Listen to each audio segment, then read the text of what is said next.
Presiden Joko Widodo mendorong sektor jasa keuangan untuk terus bersinergi dengan sektor real untuk mendorong perekonomian nasional yang tengah berada dalam momentum pemulihan. Dalam sambutan virtual pada pertemuan tahunan Industri Jasa Keuangan 2022 yang digelar secara hybrid di Jakarta, Jokowi mengapresiasi jajaran OJK yang dapat berkoordinasi dengan baik satu sama lain. Antara sektor jasa keuangan dan sektor real harus saling mendukung dan menguatkan. Karena tanpa sektor jasa keuangan yang baik, perekonomian nasional tidak akan baik dan berkelanjutan. Selain itu, momentum pemulihan ekonomi ini juga diperkuat dengan terus mendorong pembiayaan di sektor UMKM yang kontribusinya sangat besar dalam perekonomian masyarakat.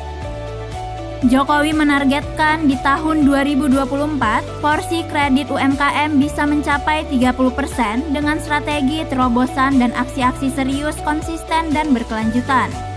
Jokowi mengharapkan dengan dukungan sektor jasa keuangan ke pembiayaan, maka tidak akan ada lagi keluhan soal akses kredit ke UMKM atau sektor keinformal.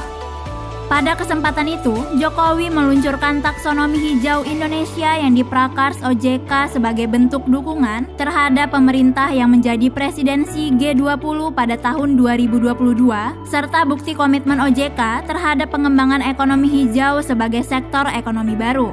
Taksonomi hijau Indonesia yang disusun bersama 8 kementerian ini berisi daftar klasifikasi aktivitas ekonomi yang mendukung upaya perlindungan lingkungan hidup dan mitigasi serta adaptasi perubahan iklim. Taksonomi hijau Indonesia ini akan menjadi pedoman bagi penyusunan kebijakan insentif dan disinsentif dari berbagai kementerian dan lembaga termasuk OJK. OJK memproyeksi pada tahun ini kredit perbankan tumbuh di kisaran 7,5%. Ini lebih tinggi dibanding realisasi pertumbuhan kredit perbankan tahun 2021 sebesar 5,2%. Ketua Dewan Komisioner OJK, Wimbo Santoso mengatakan, proyeksi itu dibuat dengan mempertimbangkan proyeksi pertumbuhan ekonomi nasional tahun ini di kisaran 5% hingga 5,5%. Menurutnya, pertumbuhan kredit nasional bergantung pada mobilitas masyarakat. Dengan semakin cepatnya mobilitas masyarakat, konsumsi masyarakat turut terkerek sehingga pada akhirnya meningkatkan kredit. Bisanews.id